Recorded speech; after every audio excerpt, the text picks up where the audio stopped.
obsession, c'était la réussite sociale. Et c'était leur façon de nous aimer. Et ils travaillaient très dur, mais au détriment vraiment de la vie familiale. Et mon papa était devenu très nerveux, il buvait et il était très violent. Je sentais qu'il y avait, que c'était pas ça la vie. J'étais malheureux, j'étais angoissé, j'avais peur, mais je savais quelque part qu'il y avait autre chose. Je me tapais la tête contre les murs, vraiment physiquement, pour essayer de comprendre, mais qu'est-ce que je fais là, quoi. Moi j'ai cru que le bonheur c'était ça, quoi, en fait, libéré du joug de cette tyrannie, on peut dire, de la violence de mon père, et puis de tout ce carcan familial.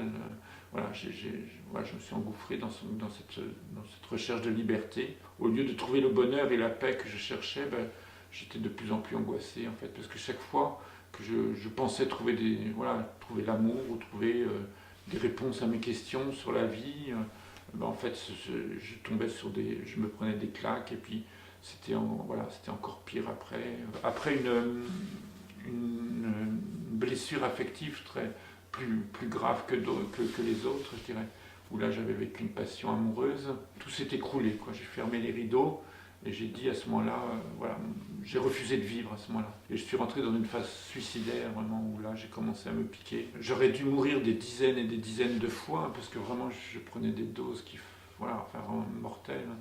Et j'ai passé des jours et des nuits dans le coma, et mystérieusement, à chaque fois je me réveillais. Et c'est dans cet état de délabrement, je peux dire physique, mais psychologique, mais aussi de grande souffrance, de grande pauvreté, que je suis arrivé à Grenoble.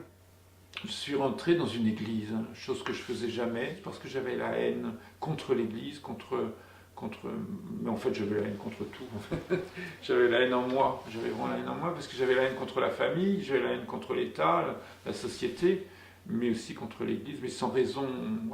Ce jour-là, mystérieusement, je suis rentré dans une église, et là, dans le silence de l'église, il y a ce titre du livre que j'avais lu quelques mois auparavant, qui revenait en écho dans ma tête, dans mon cœur. Et là, j'ai crié vers Dieu. Je réalise avec le recul que c'est la première fois que, oui, je parlais à Dieu quelque part. Et j'ai crié vers Dieu, j'ai dit, mais si c'est vrai, fais quelque chose pour moi. Et voilà sur le coup, il ne s'est rien passé. Je suis sorti de l'église, et sur le devant même de l'église, là, sur la place de l'église à Grenoble, il y avait tout un groupe qui évangélisait. C'était des jeunes qui priaient, qui chantaient, qui parlaient de Jésus. Et quand j'ai vu ce groupe, je savais que c'était la réponse à ce cri je savais que c'est difficile à expliquer ça, mais il y avait j'ai vu à ce moment-là, en tout cas ça a été visible pour moi, il y avait une paix, il y avait une joie, il y avait une onction visible, palpable, de paix, de bonheur, de joie.